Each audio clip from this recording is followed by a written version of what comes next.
Hey guys, so today I just wanted to put a really quick video out for you talking about us going back to work. Like you guys, I have been home for the last month, bored out of my mind, so I'm very excited to go back to work very soon. However, we want to prep our dogs for that. This is something in the training community right now that we have concerns about as trainers, that we are going to start seeing more and more dogs with separation anxiety start to show up at our facilities. Now, separation anxiety is not something you ever want to have to deal with. It feels like you're a prisoner in your own home.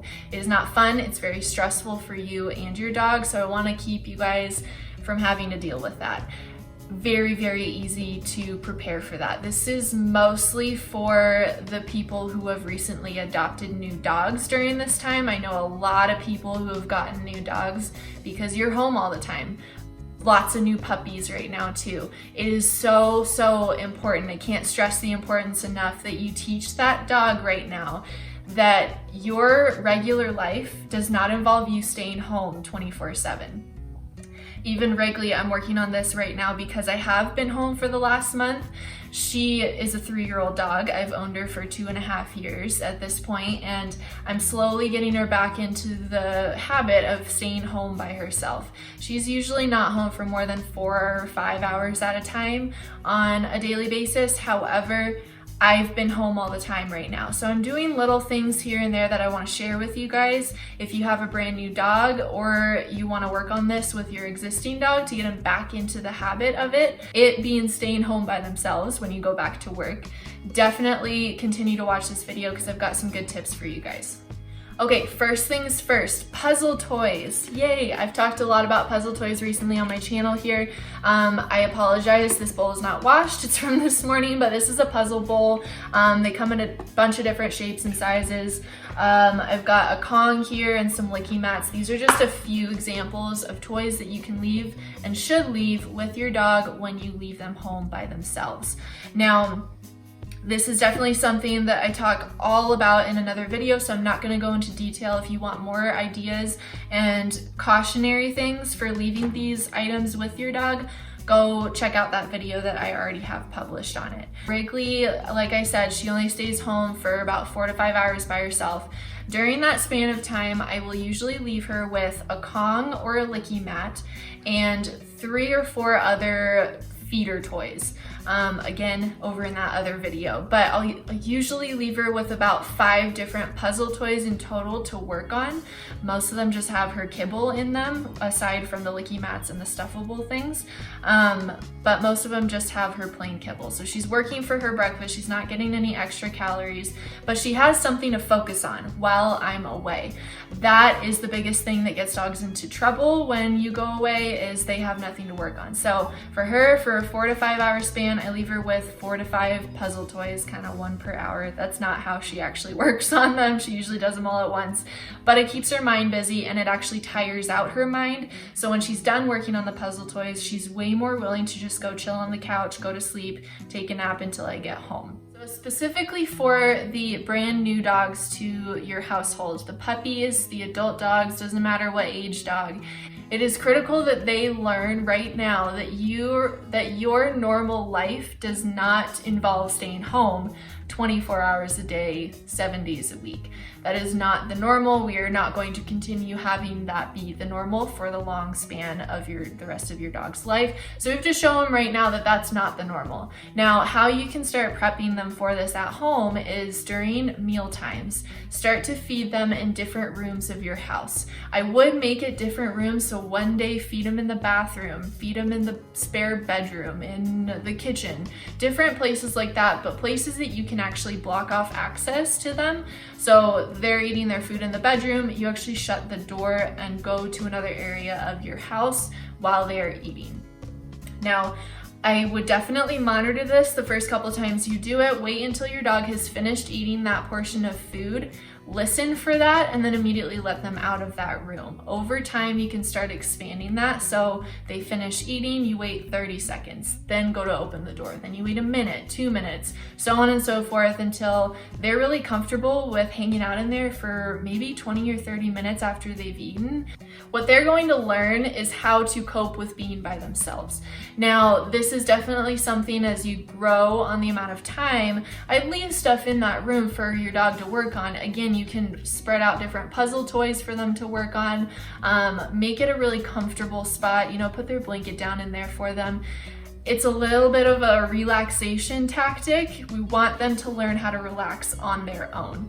Now, we don't want them to panic in there. That's not the point of this. So I would not go from just feeding your dog in there and then letting them out to feeding them in there and then trying to leave them for 30 minutes or an hour in there. That's gonna be way too hard. You wanna go in really, really small increments. Like I said, like 30 seconds to a minute added on each time. Your dog is eventually going to get very used to that and be able to cope with that situation a lot better. If you're working on crate training, same type of thing applies. You can stick your dog in their crate. Once they're comfortable with that, I will have a crate training video coming out very soon that walks you through step by step how to fully crate train your dog.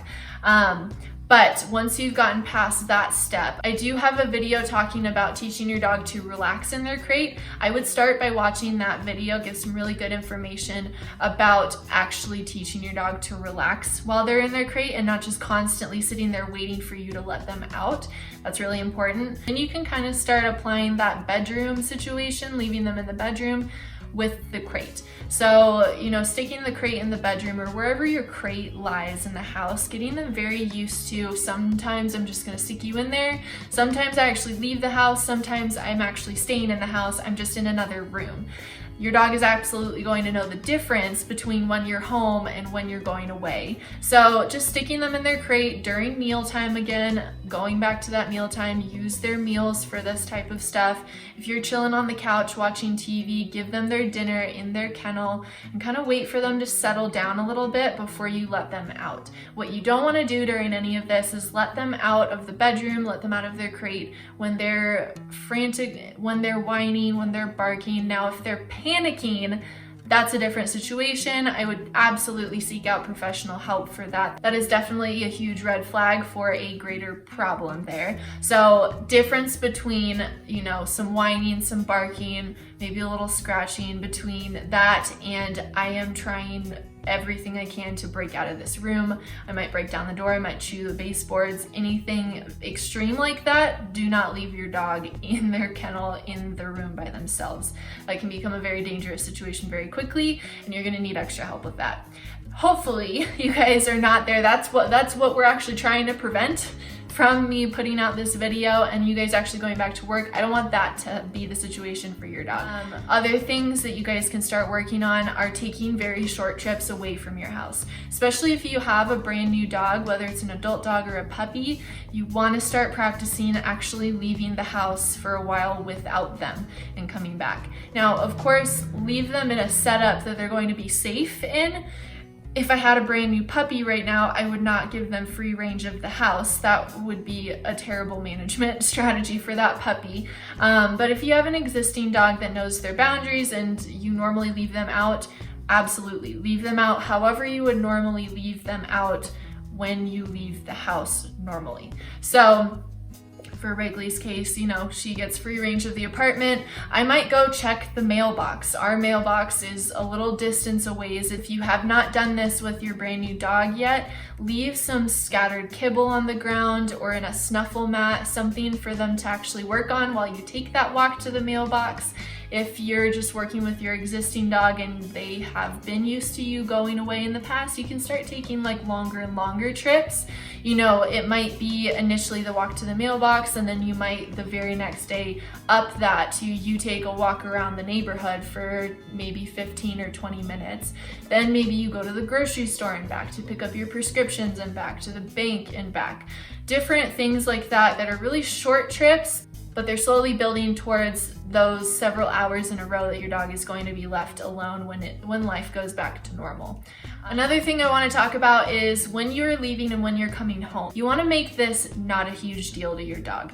If you leave your dog and you're making this whole big thing where you're like, oh my God, I'm gonna miss you so much, and totally loving on your dog, I love that. That's fantastic. But not when you're leaving. If you leave your dog like that, they're gonna be in this really amped up state like, oh my God, that was so cool. I really want that to continue to happen. When are they coming back? And if it's a consistent all day long, every day that this is happening, and then you come home and the exact same thing happens, you have a happy wiggly dog that you haven't seen all day, I totally get it. You want to love on that dog. But when you're coming home, I would also make an effort to not pay much attention to your dog until after they've calmed down. That is so key in getting them to a point where they're comfortable throughout the entire day, instead of you leaving them with extreme excitement and then all day long your dog is waiting for you to come home like, oh my God, when are they coming home? The best things happen when they come home. I can't settle myself down because when are they coming home? They're just frantically thinking that in their brains. You know, absolutely say something really casual to your dogs as you leave. You can definitely do that, but don't make a huge deal about it so that they can't settle themselves down throughout the day and might find other things to entertain themselves throughout your house because they're in that frantic, amped up state. What I would rather your dogs learn is to be calm whenever you leave the house or leave them by themselves when you're still home.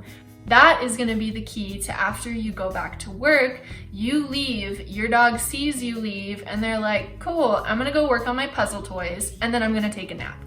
Fantastic. Instead of, I'm gonna work on my puzzle toys, and then I'm gonna go work on the toilet paper, and then I'm gonna work on the couch, and then I don't know what I'm gonna do. It's so much better to just teach your dogs right now that we want them to be calm, and we want us leaving to be associated with being calm. With brand new dogs, you guys can break these things down even more to just opening and closing your front door, picking up your keys, just going through your normal, I'm about ready to leave routine without actually leaving. You can put your socks on, put your shoes on, put your pants on, whatever your normal I'm leaving routine is going to be. I'd start practicing that right now.